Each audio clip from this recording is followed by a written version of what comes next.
she's very friendly, especially if you've got some food in your hand. They always reckon that the good ones have got an appetite, don't they? Yeah, she thinks we've got some food now. She's almost a perfect horse. If you could ever see a perfect horse, she's going to make a great broodmare.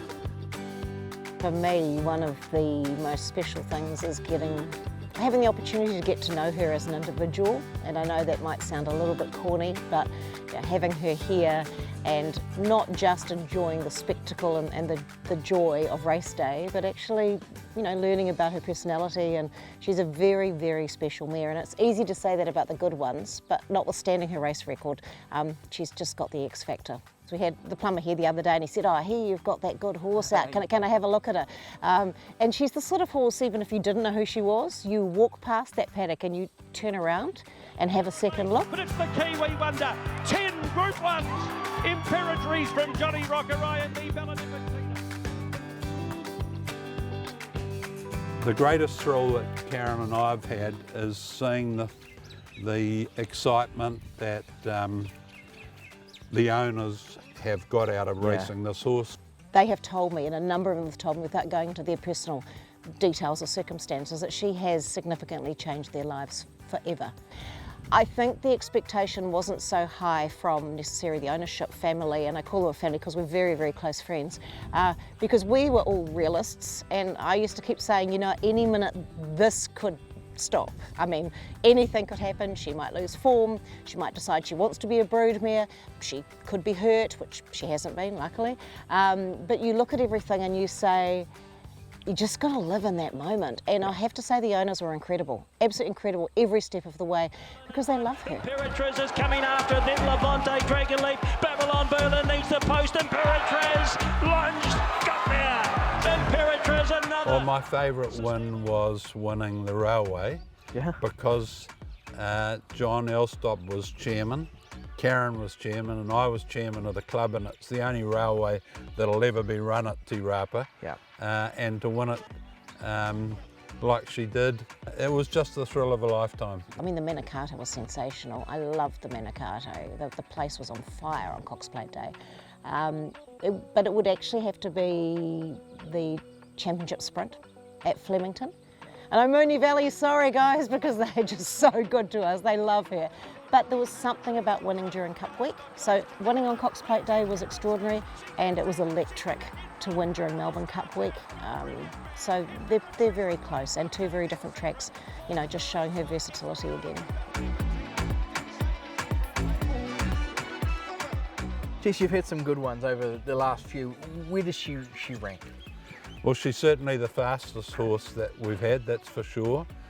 I'd say overall she's the best horse that Te Akau's had. I mean, Opie's ridden them most of them, and he says that she's the best horse he's ever put a leg over.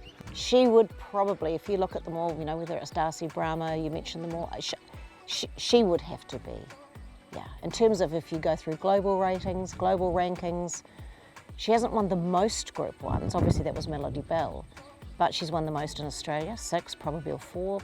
She'd have to be number 1, wouldn't she? She just would. At the end of the last preparation, you brought her home, you put a vet over her, because at that point, I'm picking, you were still intending to go on. What was the process? Yeah, so when we have a horse like Imperatriz, after they've had a full season, we send them to the vet clinic and give them what we call a warrant of fitness, where we x-ray their fetlock joints, their knees, and go right over them, so that we don't spell them for 2 months and then when they're back in work find there's something wrong with them.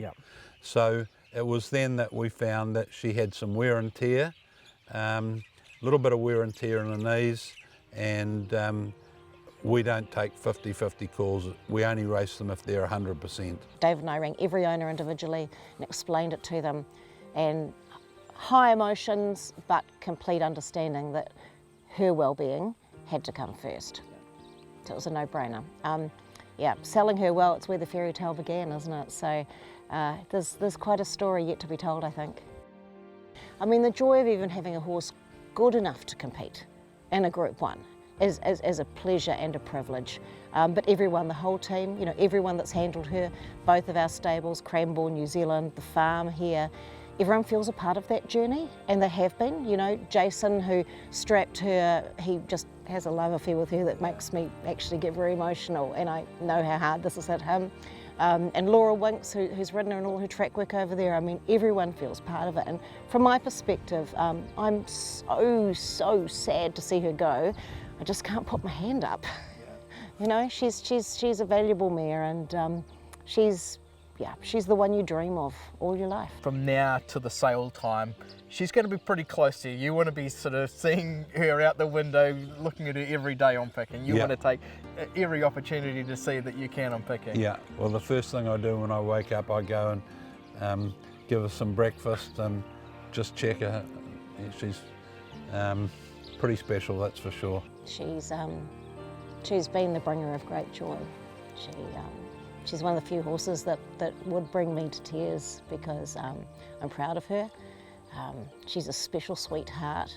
She's got the most wonderful, wonderful temperament, and you know, you just want to give her a hug and a kiss and say, just proud to be part of her journey.